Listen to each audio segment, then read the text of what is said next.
ሰላም ጤና ይስጥልኝ ቢኒያም። ጸባችን ወደ እጅ ንክኪ እንዲያመራ እያስገደድከኝ ያለህበት ሁኔታ ላይ ነው ያለነው። እንዴት ውለሻል? አላስፈላጊ ሽኩቻና ዛቻን ወደ ጎን በመተው በጸብ እንድንፈታው ስንል በአክብሮት ጠይቃለሁ። ይበልም ያሰኝ ውሳኔ ላይ ደርሰሃል።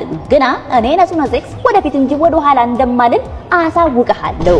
የባንዴ እንዳለ የጸባችን አፈጻጸም 99% በኔ በቢኒያም እንደሚጠናቀቅ ጥናቶች ያሳያሉ። በጥቂቱ የረሃብ ስሜት እየተሰማኝ ስለሚገኝ ጊዜያዊ የጸብ አቁም ስምምነት አድርገን ጸባችን እንዲራዘም ስል እጠይቃለሁ። ያጋጠመንን የማክሮ ኢኮኖሚያዊ ጸብ በቁንጽል ሳይሆን በብልሃት መፍታት እንዳለብን ስለተገነዘብሽ እንዲሁም ደግሞ እኔ በጥቂቱም የረሃብ ስሜት ስለተሰማኝ አብረን እንድንበላ ስል ደምድም ያለው ዶዶ ሰው ለምን የእንስሳት ሕክምና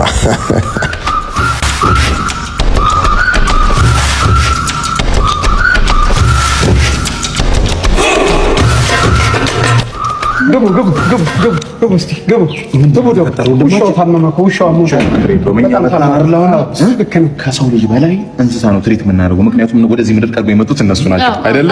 እሺ እንግዲህ ምንድን ነው የተፈጠረው? ምንድነው ብሪዱ? ምንድነው ይሻል? ብሪዱ እንግዲህ ጀርመን ሼፐርድ በጣም አሪፍ ነው። እሺ ምንድነው የሚበላው? ያው እንግዲህ ውጭ ያሉን እርድ ስለማናምን እኛ እዚሁ ነው የምናሳርድለት። ሼፋችንም እዚህ ነው ያለው። በጣም ጥሩ። እሺ በጠዋት ላይ ምንድነው የምታበሉት? ጠዋት ያው ቅቅል ነው። ቆይ ወደ ስጋው ልመለስ።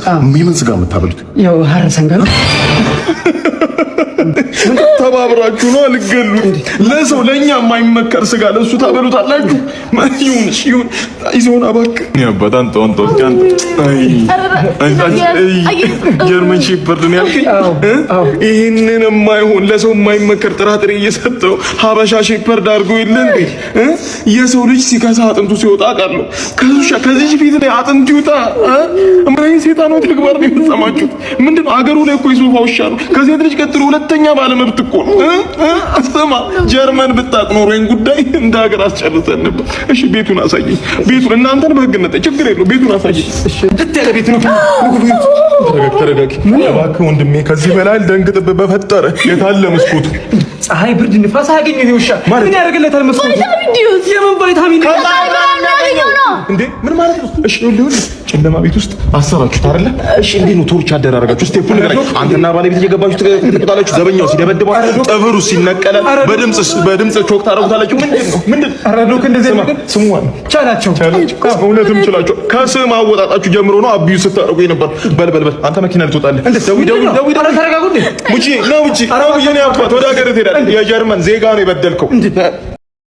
እኔ የምልህ እንኳን ለእናቶች ቀን አደረሰሽ ማለት እንደዚህ ያናግራል? ማንንም ብለህ ነው ደግሞ? ማን ተናግሮ? ሚስቴን እንኳን ለእናቶች ቀን አደረሰሽ አልኳት። እንዳልወለደች እያወቅ እኮ ባትወልድም ይኸውልህ ሴቶች ቀናቶችን እያስታወስክ እንኳን አደረሳችሁ ካልካችሁ ይወዳሉ ብዬ ነው። እሱማ ይወዳሉ፣ ግን ምን አለች እሷ? ሽቶስ እሷማ ያጠባውን ሊወለድ አይደለም እንኳን ባላ ልጅነትን በምን እንደምታስታውስ እናያለን። አንተስ ምን አልክ? ለማጥባት ውሻም ያጠባል። እሺ እንዲህ እንድትናገርኝ አልፈልግም። ከቀረ ፍቅሩም ይቀራል አልኳት። ኢላ ሲግማ ሆነ ከዚህ በኋላ ማለት ነው። ኧረ ምን ሲግማ ጀዝባ ነኝ።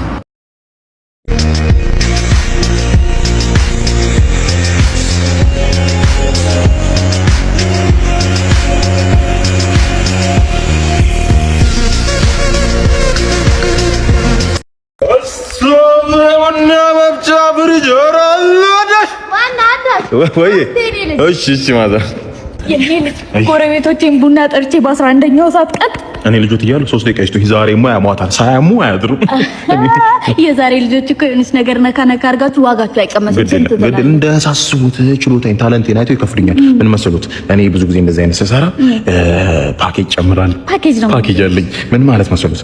ይህ ማሽን ተሰርቶ ከዛ በኋላ አፍልተው የሚጠጡት ቡና ነገር አለሞትን ነው የሚቀየረው። ሀሜቶት ይቀየራል። ይሄ እንደ ድሮ ያቀንጭራት ያገባች ሴት ልጇ ትፍታ፣ ወንድ ልጇ ተንጀልግጎ ይቅር ይድፋት፣ ባሏ ይማቅጠባት ማለት ይቀርና ዘመናዊ ሀሜት ሆነ። የስልጣኔ ሀሜት ይበርግላት፣ ያርግላት፣ ይሳካላቸው፣ ወንድ ልጇ ይመረቂያ።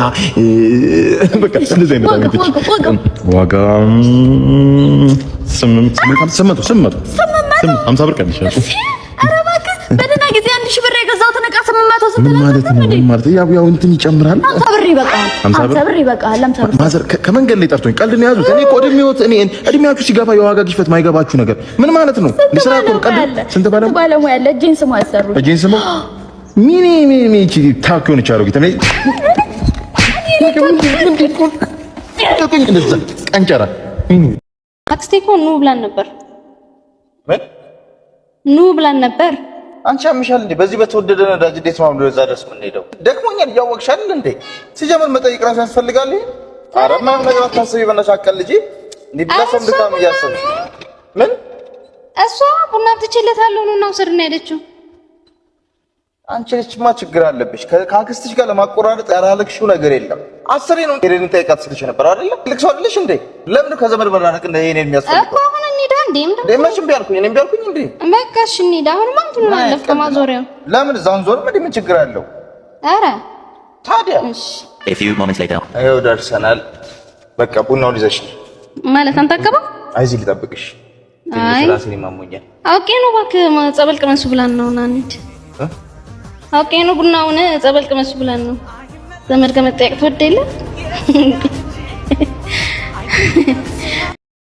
ከፍቅረኛችሁ ጋር ወይም ደግሞ ከትዳር አጋራችሁ ጋር ሻወር መግባት ጭንቀትን የሚቀንስ ሲሆን በመካከላችሁ ያለውንም ፍቅር እጅግ ጠንካራና የማይሰበር እንደሚያደርገው አንድ ጥናት አመልክቷል። እና ፍቅር አይ ፍቅር እስቲ አስቡ፣ እኔ እናንተ በሳፋ ነው ሻወር የምንወስደው፣ እናሸንፋለን። እዛ ውስጥ ገብተን የባሰ ጭንቀታችን ይጨምራል። ጸብ በጸብ ነው የሚሆነው እንጂ የምን ፍቅር ነው? የምን ጭንቀት መቀነስ? እንደ አይነቱ የሚሆነው ፍቅር ሌክቸር ህይወት ለሚኖሩት ካላ ለሚፈስላቸው ይልቅ አንተ ሌላ ከብትም እዚሁ ባለ ነገር አሪፍ ለመሆን ሞክር።